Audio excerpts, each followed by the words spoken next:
मान लीजिए आपके पास एक ऑब्जेक्ट है, हॉलो स्फीयर, और उसका मास m है और वो फिक्स्ड नहीं है।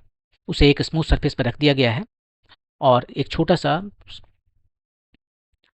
राउंड ऑब्जेक्ट जिसका मास स्मॉल m है उसको यहाँ पर रख देते हैं और वो ऑसिलेटरी मोशन करता है।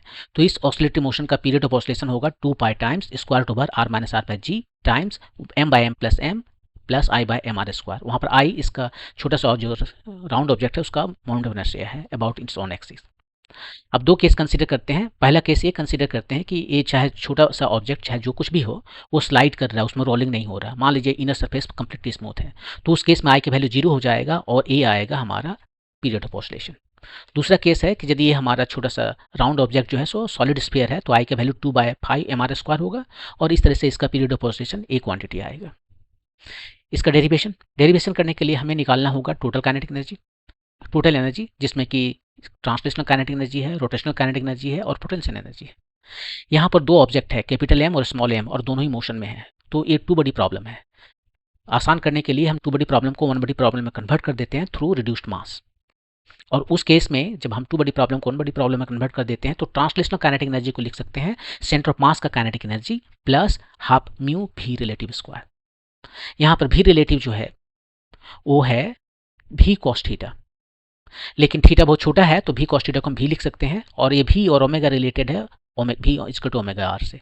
साथ में यदि यहाँ पर बड़ा स्फीयर के जो सेंटर है वहाँ पर कोई ऑब्जर्वर है तो उसके लिए ये भी हो जाएगा थीटा डॉट टाइम्स दोनों के बीच का जो डिस्टेंस है आर माइनस आर।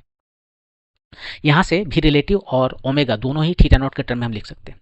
और लास्ट में बचा हमारा पोटेंशियल एनर्जी जो कि है m g R minus r times 1 minus cos theta, यहाँ से एम जी एच। तो ओमेगा भी रिलेटिव ये सबको हम लिखते हैं, VCM तो कांस्टेंट है, सबको हम यहाँ पर लिखते हैं और हमें जो एक्सप्रेशन एनर्जी का मिलता है वो थीटा या थीटा नॉट के टर्म में मिलता है। यहाँ पर ये थीटा स्मॉल के लिए यह सिंपल हार्मोनिक मोशन करता है और स्मॉल थीटा के लिए हम कॉस थीटा को लिख सकते हैं 1 माइनस थीटा स्क्वायर बाय 2।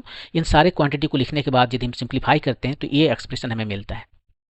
ये एक्सप्रेशन या तो थीटा या थीटा नॉट के टर्म में है। VCM कांस्टेंट है और चूंकि एनर्जी कांस्टेंट है वो टाइम का डेरिवेटिव इसका 0 आएगा और यहाँ से यदि हम इसके बाद अलजेब्रा को सिंप्लीफाई करते हैं तो ये इक्वेशन हमें मिलता है। यह सिंपल हार्मोनिक मोशन का इक्वेशन है क्योंकि लेफ्ट साइड में थीटा डबल नॉट जो है वो एंगुलर एक्सलेशन है जो कि प्रोपोर्शनल है माइनस थीटा के, यानी माइनस एंगुलर डिस्प्लेसमेंट के, और यहाँ से पीरियड ऑफ ऑसिलेशन हम निकाल सकते हैं। तो ये हमारा डेरिवेशन मिल जाता है और ये इसका एक्सप्रेशन है।